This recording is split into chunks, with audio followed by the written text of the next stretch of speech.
This is a quick demonstration of sharing files from the file system on the Gram supercomputer via the Globus Portal. Here I am logged into the Compute Canada Globus instance. I'm at the endpoint for the Gram data transfer node, and I've navigated into the path of project. We have a folder called My Experiments, and there's a data folder that I want to be able to share. In order to share this with anyone, I just click on the share, and then I create an endpoint. I'll call this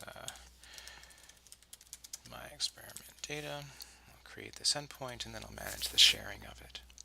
Then we'll see here in the sharing is we can manage the share for a user, for groups, all users, or even share it publicly. Now I'm going to share the root of the folder I selected, and I'm going to share it with a specific person. In this case, my alter ego at Gmail. I'll add the permission. By adding that permission, I've added a user who will have access to this, and they'll be able to access it with their Gmail account by logging into the Globus Portal, Gmail, and you can see here that I can continue to manage the access to this folder. Now, what's happened is they'll receive an email in their Gmail account having a link to the endpoint where they can access the data and manage the transfers through their own instance on a Globus browser.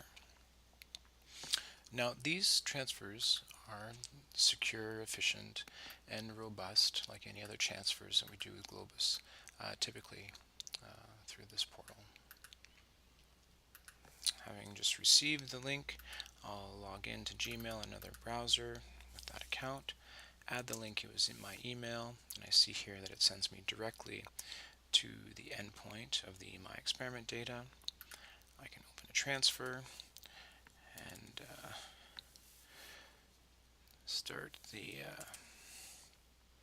endpoint of my local laptop.